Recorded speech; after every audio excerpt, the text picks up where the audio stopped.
kita mengucap sallallahu alaihi wasallam, atau lebih panjang daripada itu salawat Ibrahimiyah, yaitu salawat yang kita baca dalam tahiyat. Allahumma shalli ala Muhammad wa ala ali Muhammad kama shallaita ala Ibrahim wa ali Ibrahim wa barik ala Muhammad wa ala ali Muhammad kama barakta ala Ibrahim wa ala ali Ibrahim innaka Hamidum Majid. Dibaca. Itu salawat terbaik, salawat Ibrahimiyah. Hadirin, kalau Allah beri taufik, Allah tolong kita, insya Allah kita mau sama tadabbur Quran surah Al-Anbiya.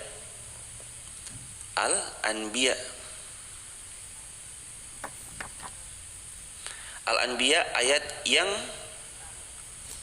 pertama hingga ayat yang ke-10. Yang pertama,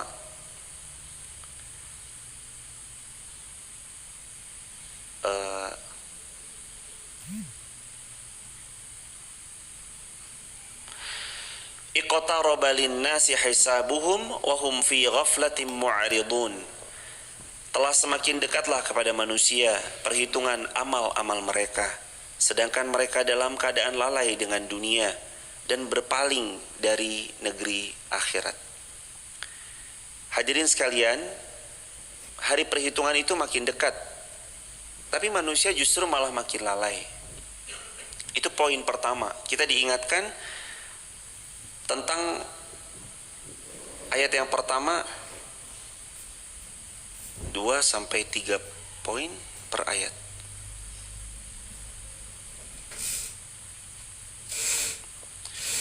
Iqtaraba lin-nasi hisabuhum wa hum fi ghaflatin mu'ridun. Hari perhitungan itu semakin dekat bagi manusia. Wahum, tapi mereka fi ghaflah, dalam keadaan lalai dan terus-terusan lalai. Ya, nggak hidup, mati.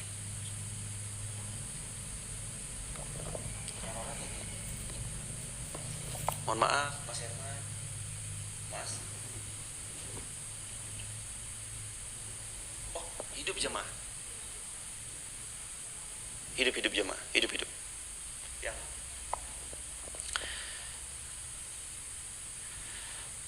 Iqtaraba lin-nasi hisabuhum. Hari perhitungan itu makin dekat. Poin yang pertama, iqtaraba lin-nas. Semakin dekatlah kepada manusia hisabuhum, hari hisabnya mereka. Apa hari hisab? Hari di mana nanti manusia dihitung akan semua amal-amalnya. Jemaah, hadirin ini nggak usah khawatir ya. Kalau ada sosok atau pihak yang hadirin lihat seperti seolah kayak belut. Kayaknya pihak ini belut banget. Belut itu kayak ditangkap susah. Ditangkap licin. Kita tahu kezalimannya, kita tahu kecurangannya, kita tahu keculasannya, dan kita tahu dia gak amanah orangnya. Kita tahu pihak ini mungkin bisa mengelabui kita, mengelabui orang-orang di circle kita, seperti seolah kayak belut. Dipegang, loncat, dipegang, loncat. Iqtaraba lin-nasi hisabuhum. Tapi nanti datang hari hisab, di mana manusia gak bisa berkelit. Mumpung kita dihisab di dunia, mumpung di dunia diaudit, mumpung di dunia dibongkar semuanya, lebih baik daripada besok di akhirat.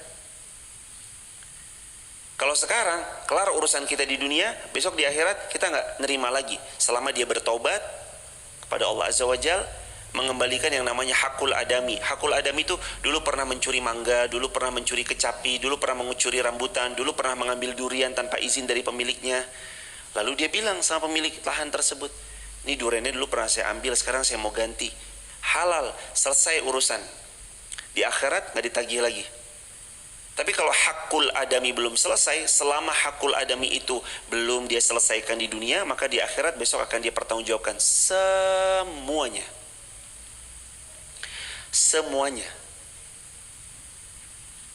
Iqtaraba lin-nas hisabuhum.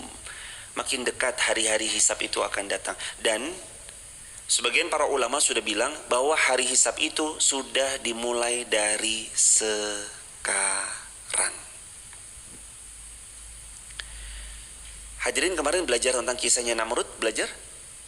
Kisahnya Firaun belajar nggak? Belajar. Hari hisabnya Fir'aun dimulai saat dia setelah mati atau sudah sejak dia hidup dari kezaliman-kezalimannya, sudah dia petik sejak dari hidupnya atau dia pas matinya? Sejak dari hidupnya itu udah dimulai hari hisab. Kita yang hari ini zalim sama orang, hari hisab itu udah dimulai. Tinggal tunggu waktu saat Allah petikkan, berbalik semua keadaan. Hari hisab itu udah dimulai, hadirin. Kita yang sedari sekarang ini kita berusaha untuk, mohon maaf, kayak merusak tubuh kita, nanti efeknya itu, hari hisabnya itu, hari perhitungannya akan sudah dirasa. Rusak aja diri kita terus dengan obat-obatan terlarang, dengan hal-hal yang Allah haramkan. Cepat atau lambat dia pasti berefek. Jadi hari hisab tuh dimulai dari sekarang. Coba aja yang muda-muda ini konsisten belajar, konsisten mengaji, konsisten tadabbur Quran, konsisten live streaming kebaikan, konsisten saja dalam hal-hal positif. Maka konsisten itu cepat atau lambat akan membuahkan hasil yang baik. Iqtaraba linnas, karena dekat sekali sama manusia, hisabuhum, hari perhitungan bagi mereka. Kita tuh hari hisab itu dekat banget. Orang-orang yang konsisten, kata para ulama, man sabata nabat. Siapapun yang konsisten, cepat atau lambat kita lihat dia akan bertumbuh. Punya value, punya nilai, buah dari konsistensinya. Itu orang-orang konsisten. Dia konsisten, jualan. Lama-lama orang mengenal, oh kalau jualan lotek beli ke ibu fulana. Oh kalau mau makan tempe kemul yang enak ke ibu fulana. Dia konsisten aja jualannya. Dia akan dapat buah dari konsistensinya. Dibandingnya hari ini jualan, besok enggak. Besok lagi jualan, besoknya lagi enggak. Orang pas lagi mau beli, kok tutup? Ini orang niat jualan atau enggak? Enggak konsisten. Hari hisab sudah dimulai dari sekarang, hadirin. Kita langkah demi langkah itu akan dihisab sama Allah, dan hari perhitungannya sudah dimulai sejak saat ini. Istiqomah, mohon maaf, ini tolong tulis di kolom komentar kalau berkenan, atau boleh di screen video kalimatnya. Husnul khotimah itu adalah buah panjang dari istiqomah. Husnul khotimah adalah buah panjang dari istiqomah. Jadi husnul khotimah itu buah. Proses panjangnya bernama istiqomah. Husnul khotimah itu buah panjangnya dari istiqomah.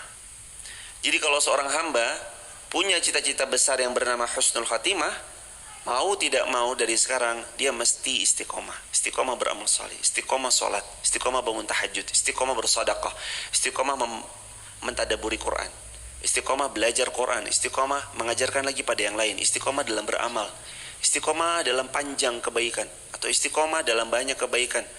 Karena husnul khatimah itu buah dari istiqomah. Mudah-mudahan insya Allah kita semuanya husnul khatimah. Yang menonton di TikTok, YouTube, Instagram, husnul khatimah.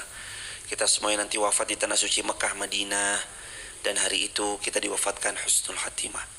Ingat, husnul khatimah adalah buah dari istiqomah. Gak ada husnul khatimah tanpa istiqomah yang panjang. Dia buah, soalnya buah dari istiqomah.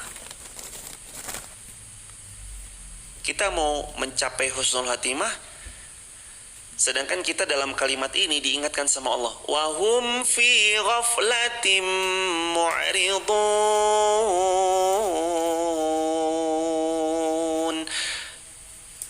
Wahum fi ghaflatin mu'ridun. Sedangkan kalian itu dalam keadaan sering lalainya daripada istiqomahnya. Gimana? Manusia Allah sifati lebih sering banyak lalainya. Ayo jemaah, kita jujur-jujuran, lebih sering kita baca Qur'annya atau baca WhatsAppnya? Lebih sering scroll sosial medianya atau scrolling Al-Qur'annya? Sosial medianya. Kita tuh tertawan sama kelalaian. Wahum fi ghaflah. Wahum fi ghaflah. Manusia tertawan sama kelalaiannya. Mu'ridun. Itu kelalaian yang membuat mereka berpaling dari cita-cita besar mereka, yaitu negeri akhirat. Maka poin yang diajarkan juga dalam Al-Quran, manusia itu cenderung lalai dan tidak mempersiapkan diri. Makanya kita belajar fokus pada tujuan.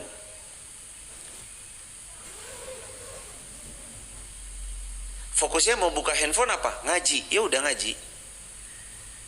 Tapi kan nanti manusia itu digoda. Iya digoda. Godaannya nanti ada gangguan-gangguan yang lain. Maka segala sesuatu yang membuat kita ke-distract tuh gagal fokus, yang berusaha tuh membuat kayak pandangan kita ngeblur, maka coba dicari kefokusannya lagi. Wahum fi ghaflah.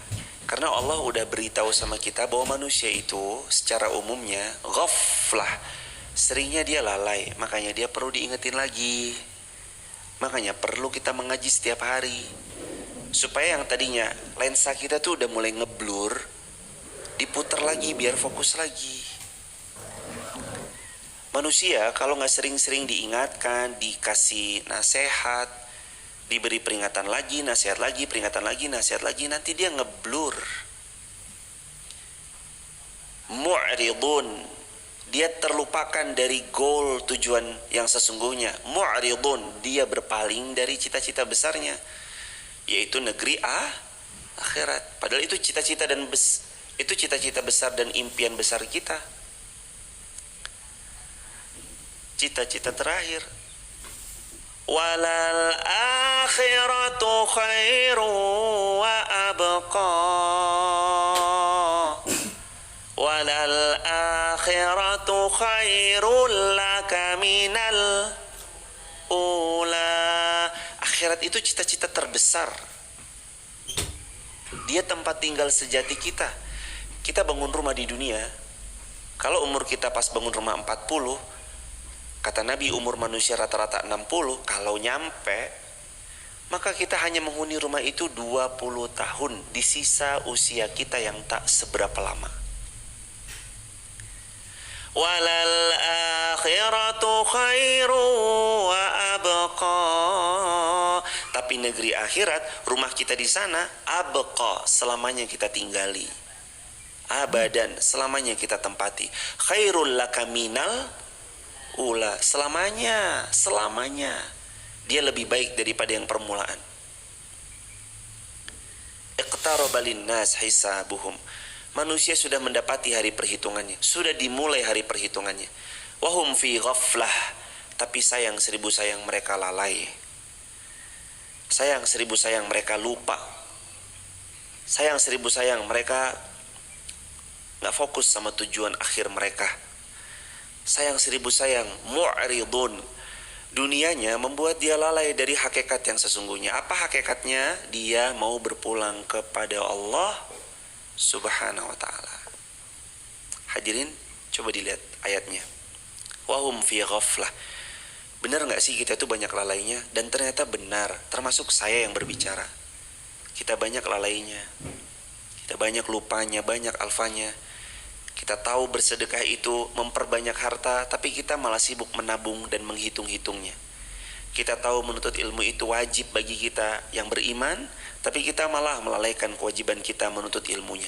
Kita tahu sholat itu akan membuat koneksi kita kepada Allah makin terjaga, tapi kita justru malah lalai dari sholatnya. Kita tahu bahwa dunia ini sementara, tapi kita mengejarnya sungguh-sungguh. Dan kita tahu akhirat itu selama-lamanya, tapi kita seperti main. Ngejar dunia sungguh-sungguh, ngejar akhirat main. Ada atau ada? Banyak atau sedikit? Aduh, kita termasuk atau enggak? Ngejar dunia sungguh-sungguh, ngejar akhirat main.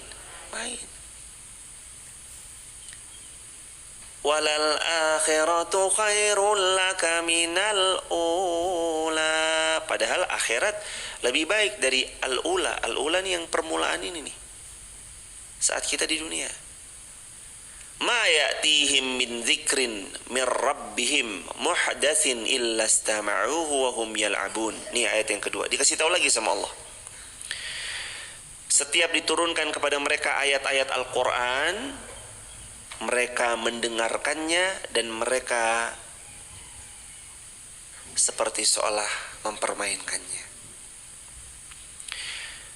Ada peringatan dari Allah, atau Allah lewatkan lewat lisan-lisan orang-orang yang Allah titipkan sama mereka. Entah da'i, da'iyah, mubalik, mubalighat, ustadz, ustazah, atau para alim, para ulama. Allah datangkan peringatan, Allah bagi nasihat, Allah beritahu agar kita jadi hamba yang mempersiapkan kepulangannya dengan sebaik-baiknya. Tapi mereka malah mendengarnya sambil main-main. Kata ulama, main-main itu maksudnya adalah mereka mempermainkan peringatan itu. Yang kedua, mereka tidak memandangnya dengan serius. Yang ketiga, mereka melalaikan peringatan yang datang kepada mereka. Dan ini bentuk rendahnya kesadaran spiritual, rendahnya daya kesadaran kita akan hakikat yang sebenarnya. Kan kita sama mau belajar ya hadirin. Kalau contoh gini deh, kalau ada manusia ditawarkan dua mobil, yang satu mobil mainan, yang satu mobil beneran. Kalau kita beri mobil mainan dengan mobil beneran di hadapan anak berusia 4 tahun, anak 4 tahun pilih mobil mainan atau mobil beneran? Pilih mainan. Karena kesadaran mereka tentang yang sebenarnya itu mana, yang berharga itu yang mana, itu belum tinggi. Yang ada di kepalanya itu cuma itu aja, saya mau bermain-main, maka saya pilih mobil mainan. Karena buat mereka itu yang nyata bagi mereka. Padahal sebenarnya tunggu sampai 10 tahun lagi tunggu sampai 10 tahun kemudian umurnya menginjak 14 tahun, dikasih di hadapannya ada mobil mainan dengan mobil beneran, dia akan memilih mobil beneran. Karena dia sudah tahu mana yang sebenar-benarnya. Orang beriman saat dihadapkan dengan dua pilihan, memilih dunia yang sebentar dengan akhirat yang cara meraih akhiratnya dia memaksimalkan dunianya, dia pasti akan mengejar akhirat yang dia tahu abadi selama-lamanya. Ma ya'tihim min dzikrin min rabbihim muhdats illa istama'uhu wa hum yal'abun. Dan kadang-kadang tuh manusia saat diingatkan justru malah dia mempermainkan peringatan, melalaikan diri dari peringatan, dan mereka cenderung malah nggak memandang peringatan itu dengan serius, dan mereka malah melalaikan diri dari peringatan itu. Ayat yang ketiga, la yataqulubuhum, hati mereka dalam keadaan lalai, wa asarrun najwa, dan merahasiakan pembicaraan mereka, alladzina zalamu, yaitu mereka orang-orang yang zalim. Hal hadza illa basyarum mislukum, bukankah orang ini Muhammad selain seorang manusia juga seperti kamu? Afata'tunas sihra, apakah kamu menerima sihir itu? Wa antum tubsirun, sedangkan kamu menyaksikan. Poin yang ketiga, karena saking lalainya hati mereka dan mereka disibukkan dengan gila terhadap dunianya, orang-orang yang zalim berbicara secara diam-diam bahwa ini tuh cuma manusia sama kayak kita, sama kayak kalian. Muhammad tuh cuma manusia biasa sama kayak kita, sama kayak kalian. Emangnya kalian kesihir ya? Tahu nggak apa yang membuat manusia gagal menerima nasihat? Salah satu jawabannya karena hati lalainya itu dibiarin lalai sehingga semakin bertambah parah. Ini ya hadirin, kalau gigi kita itu bolong, lalu kita cepat ambil langkah preventif, langkah pencegahannya giginya langsung ditambal. Sebelum dia tambah parah bolongnya, semakin dalam, merusak akar, sehingga terjadi pembusukan. Kalau dia cepat ambil langkah, bolong sedikit, langsung diurusin, itu akan jauh lebih ringan penanganannya ketimbang rusaknya sudah parah. Motor, saat olinya mengering, olinya mengental, cepat-cepat dia ganti, maka motor itu akan lebih mudah penanganan penyakitnya dibanding nggak ganti oli, lama-lama tahu-tahu olinya mengental, tahu-tahu kerusakannya itu merambat kemana-mana. Yang tadinya harus menghabiskan biaya 600.000 itu cukup, karena sudah merambat kemana-mana kerusakan motornya, akhirnya habis 2 juta. Manusia sekarang, kalau dia diberi nasihat, dia cepat ingat. Kalau dia diberi peringatan, dia cepat sadar. Maka saat itu hatinya tetap akan hidup. Ketimbang manusia-manusia yang diberi peringatan tidak cepat sadar. Kalau nggak cepat sadar, hasilnya apa? Makin rusak hati, makin hitam hati, dan pada akhirnya susah menerima kebenaran. Susah menerima kebenaran. Analogi lain, ibu-ibu, mbak-mbak, kan perempuan tuh dekat sama Isa-Isa ya, nyuci piring. Kira-kira kalau nasi yang baru saja kita makan, ada taruhlah di piring itu sisa beberapa butir nasi, kita cepat bersihkan, sama itu piring di nasi kita biarkan didiamkan selama 3 bulan, kira-kira lebih mudah mana yang kita bersihkan? Yang seketika langsung dibersihkan piringnya, atau nunggu 5 bulan? Yang seketika itu langsung dibersihkan. Kalau nunggu 5 bulan, nasinya jadi apa? Nasinya itu keras, nempel di piring. Walhasil kita jadi susah mau bersihin piring. Makanya coba dilihat ayatnya. Apa yang menyebabkan mereka pada akhirnya bilang, Muhammad tuh tukang sihir. Muhammad tuh, dia kan sama manusia, sama kayak kita. Karena hati mereka jauh dari Allah dan mereka terlalu sibuk mengejar dunia. Orang-orang zalim, dia menyebarkan keraguan pada baginda Nabi Muhammad, dan Nabi Muhammad dituduh sebagai tukang sihir dan pemberi ilusi semata. Padahal Allah jelas-jelas beritahu sama kita, wa ma yatiqu 'anil hawa. Nabi Muhammad nggak pernah bicara hawa nafsu, nggak pernah. In huwa illa wahyu yuha. Kecuali yang Nabi Muhammad katakan semua adalah wahyu dari Allah Azza wa Jalla. Poin yang keempat, bal qalu adghasu ahlamin bal iftarahu bal huwa syair. Ayat yang keempat, mohon maaf, qala rabbi ya'lamul qaul fis sama'i wal ard wa huwas samiul alim. Nabi Muhammad bilang, Allah lebih mengetahui semua perkataan di langit dan di bumi, dan Allah maha mendengar lagi maha mengetahui. Ini cara Nabi mengatasi orang yang menghina Nabi. Ini nih cara keren. Kalau hadirin merasa pernah ada yang fitnah, jadi ini nih hadirin, kalau kita merasa hari-hari ini tuh kayaknya berat buat kita karena kita sedang difitnah, dibully, dicemooh, disumpah serapahi, atau kita di-labeling dengan label-label yang gak kita banget, itu Al-Quran sudah beritahu kepada kita gimana cara kita menyikapinya. Salah satu cara menyikapinya adalah ada di Quran surah Al-Anbiya ayat yang keempat.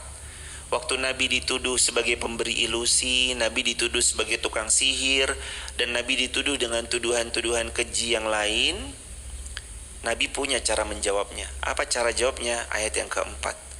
Qala rabbi ya'lamul qawla fis sama'i wal ard. Nabi bilang, Allah paling tahu apa yang mereka ucapkan, dan Allah tahu semua yang ada di langit dan di bumi.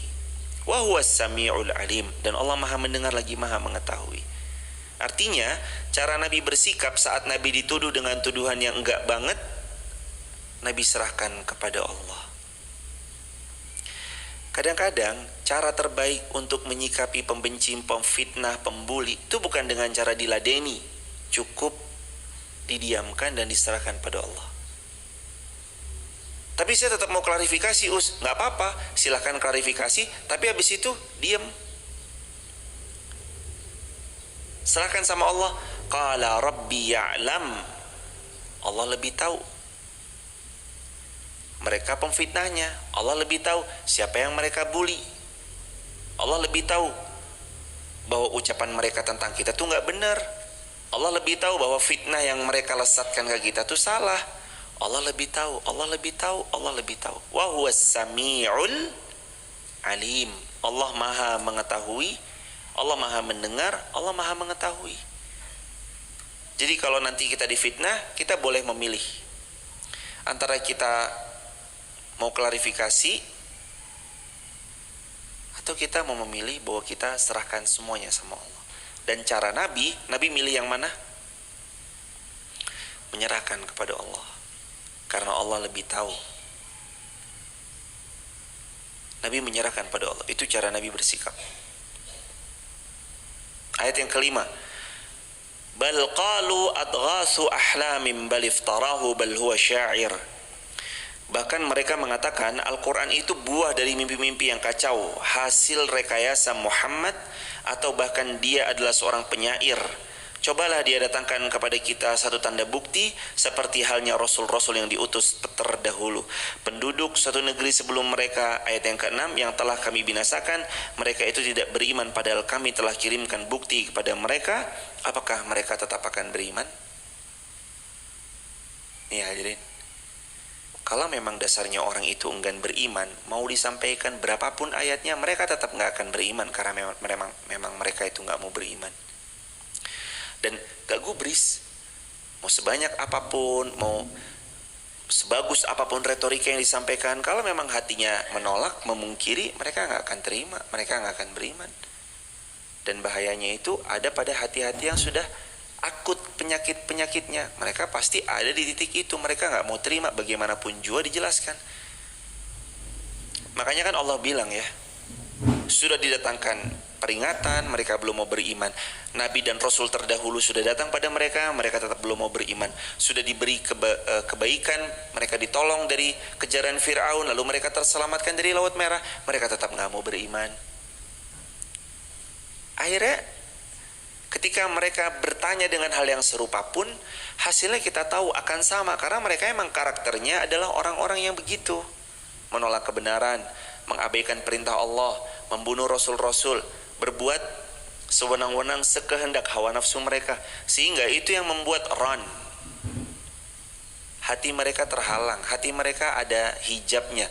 Kalla bal rana ala qulubihim ma kanu yaksibun. Hati mereka terhalang, hati mereka terhijab, makanu yaksibun, karena amal mereka sendiri. Jadi apa yang membuat kita sulit beramal solih?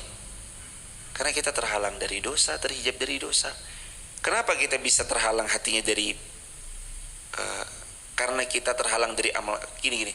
Kenapa kita terhalang dari amal salih? Karena hati kita penuh dosa, terhijab oleh tinta hitam.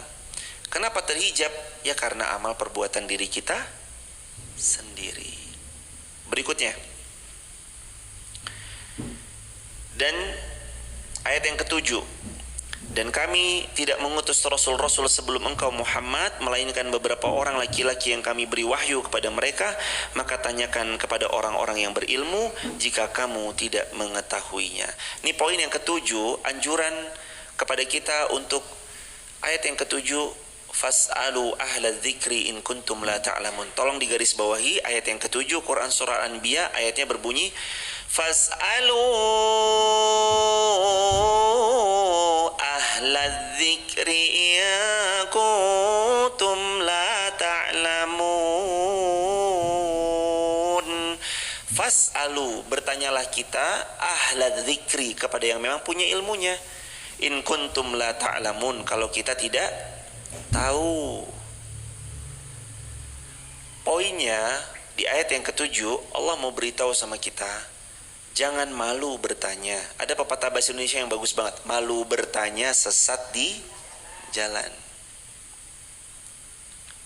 Tanya Mbah Google.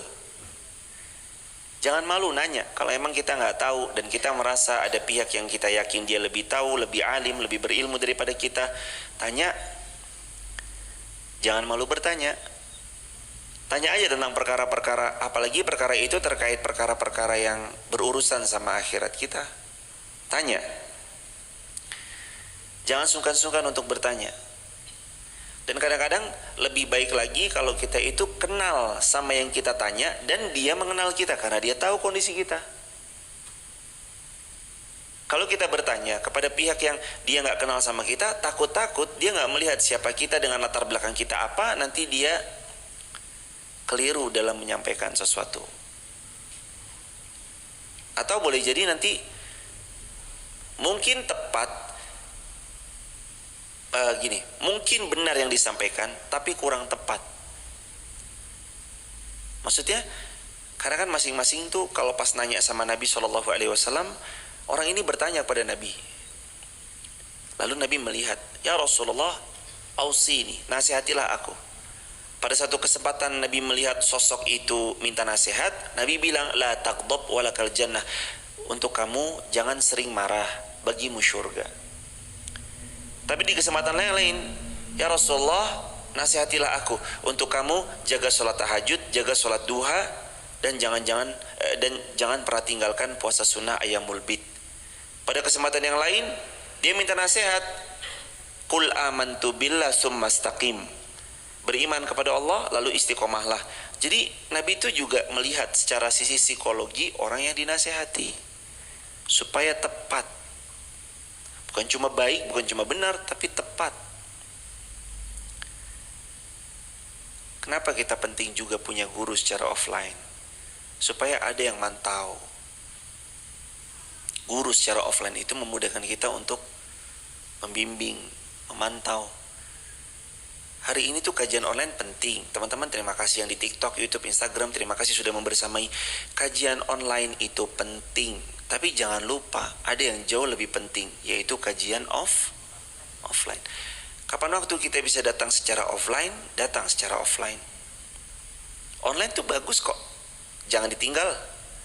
Selagi kita bisa belajar, mencari ilmu, gak apa-apa sambil nyetrika, gak apa-apa sambil masak, gak apa-apa sambil siap-siapin perlengkapan suami yang mau berangkat kerja, sambil menyelam, minum air zam-zam. Ya sambil kita dengerin kajian, sambil kita beraktivitas, gak apa-apa. Itu kelebihan yang online. Tapi di sisi lain, kalau kita bisa hadir offline, hadirlah offline. Di situ banyak keberkahan, di situ banyak kebaikan. Fas'alu ahlan dzikri in kuntum la ta'lamun. Bertanyalah kepada yang ahli kalau kita nggak tahu. Dalam bahasa lain, kalau ada apa-apa serahkan pada ahlinya. Kita mau benerin ban bocor kita, tapi kita kasih kepada tukang kebun, ya nggak bisa. Kalaupun bisa lama. Atap genting rumah kita itu bocor. Atap genting rumah kita itu bocor. Tapi kita panggilnya dokter gigi, bisa nggak kira-kira? Kalaupun bisa, itu akan sangat effort sekali, lama sekali hadirin. Kalau mau membenahi genteng rumah kita yang bocor, panggil mereka yang punya jam terbang di sana, tukang bangunan. Mas tolong ya, rumah saya ini gentengnya bocor, tolong diperbaiki. 1 hari selesai. Kita tuh harus serahkan pada ahlinya. Dan kadang-kadang menyerahkan bukan pada ahlinya, cuma membuat hati ini capek. Bisa jadi tambah apa mbah? Tambah mangkel, tambah marah. Karena kita nyerahin gak sama ahlinya. Fas'alu ahla dzikri in kuntum la ta'lamun. Jadi ayat yang ke-7 ini bukan lagi sembarangan. Allah benar-benar mau kita memastikan bahwa diri kita itu bertanya kepada yang ahli, menyerahkan kepada yang ahli, memasrahkan kepada yang ahli. Nggak sembarangan kita masrahin sama yang ahli, tenang. Suruh ngajar orang yang memang passionate di bidang ngajar dan memang dia punya jam terbang dalam pengajaran. Makanya kenapa sih kalau ada lowongan kerja minimal punya pengalaman yang di bidang sama 1 tahun minimal, supaya nggak PR, runningnya tuh nggak PR. Dibuka lowongan ustadz atau ustazah guru Quran di sekolah Hafiz Quran Masjid Muhammad Al-Fatih Wonolela Wonosobo, minimal berpengalaman 1 tahun di bidangnya, atau S1 PGSD, perguruan guru-guru SD. Kenapa? Supaya nggak PR. Karena kalau kita nyerahin bukan pada tempatnya, nanti PR lagi. Kita menyerahkan nggak loss, nanti kita deg-degan, nanti gimana ya, bisa ngajar nggak ya? Kan psikologi anak beda jemaah. Psikologi anak usia SD, usia emas beda sama psikologi mereka pada saat usia remajanya. Yang TK pun beda lagi. Pada masa-masa keemasan mereka memang main, tapi tetap nggak boleh dibiarin main. Sesekali digandeng tangannya, ajak masuk, bicara 4 mata. Nah, mudah-mudahan kita bisa sama sholat dengan baik ya. Karena kita perlu itu. Kadang-kadang kita sebagai orang tua, terserah anak kita mau jungkir balik, pokoknya masjid terserah deh. Saya udah ke masjid aja, nggak cukup di situ. Anak ajak ke masjid, tapi gandeng tangannya, beritahu manakala dia rame di masjid, beritahu manakala dia injek-injekan sama kawannya di masjid, bisa kok. Sebagian masjid ada video yang viral, anak kecil sholat tumakninah, padahal masih bocil. Siapa yang mengajarkan sholat tumakninah kalau bukan orang tuanya, kalau bukan lingkungannya, kalau bukan pemuda-pemudinya, kalau bukan circle-nya? Makanya saya setuju, masjid itu harus ramai sama anak kecil, saya setuju. Tapi pada saat mereka dibiarin, ini PR kita bareng-bareng. Mereka harus ramein masjid, karena merekalah yang akan meneruskan tampuk estafet kebaikan. Tapi saat mereka rame, mereka gojek itu maksudnya bercanda gitu, bercanda, tonjok-tonjokan, ketika sujud ditepok pundaknya, didek gitu ya. Main dorong-dorongan, macam-macam, tetap kita harus nasihatin pelan-pelan. Ayo mas, sholatnya yang baik ya. Ayo mas, besok diperbaiki sholatnya. Ayo mas, jangan gini, jangan gitu. Makanya kadang kalau sholat di sini diselang-seling. Anak-anak pemudanya, anak-anak pemudanya, anak-anak pemudanya, anak-anak pemudanya. Walaupun tetap jemaah, karena anak-anaknya lebih banyak, kadang-kadang itu masih terjadi, tapi berproses. Kita tetap berproses. Nah, kembali lagi dalam ayat bahasan kita tuh di pagi ini tuh, fas'alu ahlal dzikri kuntum la ta'lamun. Bertanyalah kepada yang ahli. In kuntum, kalau kalian la ta'lamun, enggak punya ilmunya, bertanya kepada yang berilmu, menyerahkan kepada yang ahli, supaya kita tenang. Kami bisa tenang, kenapa? Karena kami tahu, kami serahkan pada yang ahli. Saya tenang waktu saya ada di atas travel ke bis misalkan. Kenapa? Karena saya yakin supirnya punya jam terbang membawa bis. Waktu hadirin naik pesawat, yakin. Kenapa? Karena kita tahu, kita serahkan pilotnya pilot yang ahli, walaupun kita nggak kenal. Tenang nggak? Tenang. Kalau kita nyerahin sama yang ahli itu tenang. Itu makna dari fas'alu ahla dzikri in kuntum la ta'lamun. Jangan sembarangan nyerahin sama orang. Karena kalau bukan dia ahlinya, maka siap-siap. Kata Nabi SAW, barang siapa yang menyerahkan bighairi ahli atau biduni ahli, bukan kepada yang ahli, kata Nabi apa? Tunggulah kehancurannya. Kenapa kita hancur? Kenapa kita binasa? Jawabannya satu. Salah satu jawabannya karena kita menyerahkan bukan pada ahlinya. Bukan pada ahlinya. Akhirnya mumet sendiri, hancur sendiri, terlalu resiko. Serahkan keuangan pada yang paham accounting. Bagus. Ambil dari anak-anak administrasi kantor, ambil anak-anak accounting, dari mereka yang memang punya keahlian, apalagi yang punya jam terbang di bidang itu, faham nanti mereka. Tapi coba serahkan pada yang gak ngerti, buyar semua jemaah. Gigi, serahkan sama dokter gigi. Beliau yang ngerti, yang faham, yang ahli, serahkan. Kalau kita serahkan kepada yang lain, nanti yang harusnya dicabutnya yang gigi gerahamnya M1-nya, nanti yang cabut malah 3-3-nya lagi. Oh, ini harus cabut 3-3-nya nih. Karena kita nyerahkan bukan pada yang ahli. Udah banyak kejadian-kejadian. Udah banyak perihal-perihal yang kurang lebih kita harus ambil pelajaran ini dari banyak kejadian. Gara-gara menyerahkan bukan pada ahlinya, hancur. Gara-gara menyerahkan bukan kepada yang ahlinya, rusak. Motor, titipin deh sama orang yang gak ahli merawat motor. Motor kita hanya akan berdebu, rusak, jarang dipanasin. Dia gak ahlinya. Coba, saya titip motor ya sama yang memang jago ngerawat, jam terbang merawat motor oke. Dia tahu motor itu harus dipanasin supaya nanti engine mesinnya itu berjalan dengan baik. Enak, kita nitipin sama yang ahli itu enak. Hadirin, tenang menitipkan kepada yang memang punya keahlian di sana. Fas'alu ahla dzikri in kuntum la ta'lamun. Bertanyalah, kalau nggak tahu nanya. Kalau nggak tahu nanya. Jangan ambil resiko, terlalu beresiko kalau kita menyerahkan bukan sama yang ahli. Terlalu beresiko.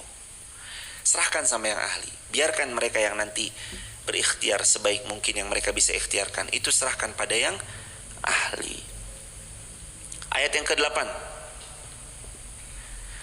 Wa ma ja'alnahum jasadan la ya'kuluna at-ta'ama wa ma kanu khalidin. Allah berfirman di ayat yang ke-8, dan kami tidak menjadikan mereka rasul-rasul, suatu tubuh yang tidak memakan makanan, dan mereka tidak pula hidup kekal. Artinya Nabi dan Rasul juga tidak hidup kekal. Beliau, Nabi dan Rasul sama, akan wafat, akan berpulang, tapi Allah tempatkan mereka, Allah tempatkan beliau-beliau pada kedudukan dan tempat yang tinggi di syurganya Allah Azza wa Jalla. Ayat yang ke-9, summa sadaqnahumul wa'da fa'ajaynahum wa man nasha' wa ahlaknal musrifin.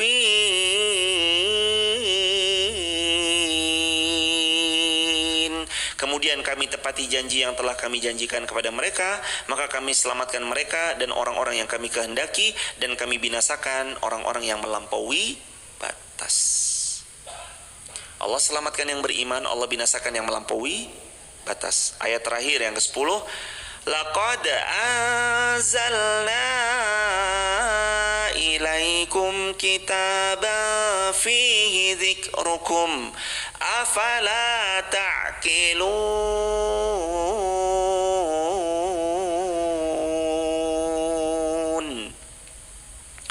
Sungguh kami turunkan kepadamu Al-Quran yang di dalamnya terdapat banyak peringatan. Afala ta'qilun. Apakah kamu mau menggunakan akalmu untuk mempelajarinya? Atau apakah kamu mau pakai akalmu untuk mengambil pelajaran dari Al-Quran? Itulah kenapa sebabnya subuh ini dari sekian lama, beberapa tahun yang lalu, kita mau belajar menghatamkan Al-Quran. Kenapa? Karena laqad anzalna ilaikum kitaban fihi dzikrukum. Karena Al-Quran ini gudangnya ilmu, sumber banyaknya reminder. Quran ini banyak peringatannya, banyak ilmunya. Tugas kita tuh afala ta'qilun, mau mempergunakan akal kita untuk ngambil pelajaran dari Quran apa enggak? Kita mau mentadaburinya atau enggak? Kita mau belajar lebih dalam tentang Quran atau enggak?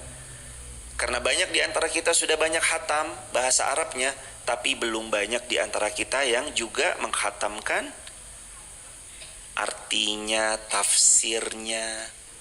Makanya temanya tadabbur Quran. Teman-teman, setiap subuh jam 5 sampai jam 6, selagi kami masih ada kesempatan, insya Allah kami berazam, kami berniat, kami akan pelan-pelan kita belajar bareng-bareng, berikhtiar ya. Kita lagi mau sama-sama jadi baik, lebih baik lagi, besoknya lebih baik lagi, lebih baik lagi, lebih baik lagi. Karena husnul khatimah buah panjang dari istiqomah. Kalau Masjid Muhammad Al-Fatih punya tagline apa? Masjid Muhammad Al-Fatih istiqomah jannah.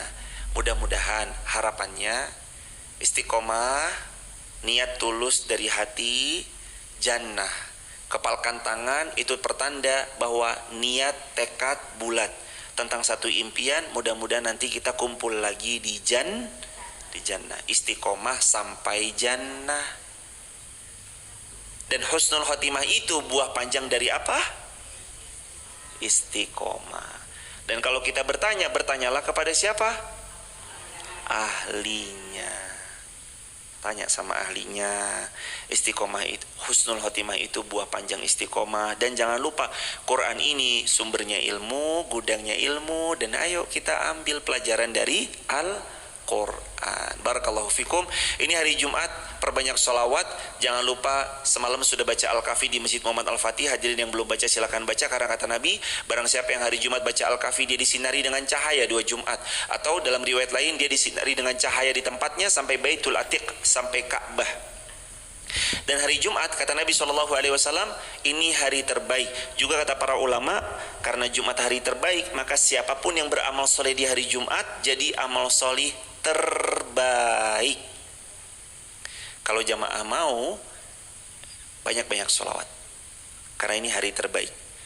Dan alhamdulillahirabbil alamin, hadirin sekalian yang dimuliakan Allah Subhanahu wa taala, Allah izinkan kita tadabbur, mudah-mudahan ilmu ini bermanfaat buat yang berbicara dan untuk kita semuanya. Dan hadirin, mumpung hari Jumat, hari yang mulia, terbuka sekali peluang amal jariah untuk kita sama-sama membebaskan lahan untuk perluasan Masjid Muhammad Al-Fatih dan pemanfaatannya, baik itu lahan parkirnya ataupun yang lainnya. Untuk pembebasan lahan, hadirin bisa langsung ke rekening Bank Muamalat 509001966, namanya 3 kali. Kami ulang, rekening Bank Muamalat 509001966 atas nama Sekolah Hafiz Quran Masjid Muhammad Al-Fatih. Hadirin silakan, kalau ada yang, Ustadz saya nggak bisa nyatat, Ustadz lagi di jalan, lagi di KRL, lagi sibuk, Ustadz lagi jogging, saya dengerin lewat headset, DM aja, nanti kami kirim nomor rekening Sekolah Hafiz Quran Masjid Muhammad Al-Fatih. Itu rekening untuk pembebasan lahan perluasan Sekolah Hafiz Quran atau Masjid Muhammad Al-Fatih. Barakallahu fikum. Kita akhiri dengan hamdalah. Alhamdulillahirabbil alamin. Subhanakallahumma bihamdika asyhadu an la ilaha illa anta nastaghfiruka wa natubu ilaik. Ya Allah, di hari Jumat yang mulia ini ya Allah, alhamdulillah, salatu wassalamu ala Rasulillah. Kami bermohon kepada Engkau ya Rabb, agar Engkau luaskan kebaikan, Engkau mudahkan setiap cita-cita kebaikan, Engkau ringankan tangan ini dalam berderma, berinfak, berwakaf, beramal salih. Engkau ringankan kaki kami melangkah ke tempat yang Kau ridhoi. Jadikan keluarga kami sakinah mawaddah warahmah ya Allah. Jadikan anak keturunan kami sampai kiamat kelak salih salihah ya Allah. Jadikan mereka adalah anak-anak yang luas manfaatnya untuk umat ya Allah. Ya Allah, jadikan kami hamba-Hambamu ya Allah, yang paling banyak zakatnya, yang paling besar infak, wakaf dan sodakoh-sodakohnya. Jadikan kami hamba-Mu yang luas manfaatnya bagi seluruh manusia di dunia ini. Ya Allah, jadikan kami hamba-Mu yang dimaafkan, diampuni, dibersamai oleh-Mu, dibimbing oleh-Mu, ditunjukkan hidayah, dan jadikan kami terus bisa merawat hidayah-hidayah yang telah Engkau beri. Ya Allah, jadikan pertemuan ini pertemuan yang penuh ridho dan rahmat-Mu. Jadikan pertemuan ini pertemuan yang menghadirkan syurga-Mu. Persaudarakan kami di dunia ya Allah, saudarakan kami kelak sampai syurga ya Allah. Jauhkan kami dari siksa api neraka. Allahumma inna nas'alukal jannah, Allahumma inna nas'alukal jannah, Allahumma inna nas'alukal jannah. Izinkan kami bisa berhaji ya Rabb, izinkan kami bisa berangkat umrah ya Rabb, izinkan kami istiqamah, wafatkan kami di tanah suci Mekah, wafatkan kami di tanah suci Madinah, wafatkan kami dalam keadaan husnul khatimah. Rabbana atina fid dunya hasanah wa fil akhirati hasanah wa qina adzabannar. Alhamdulillahirabbil alamin.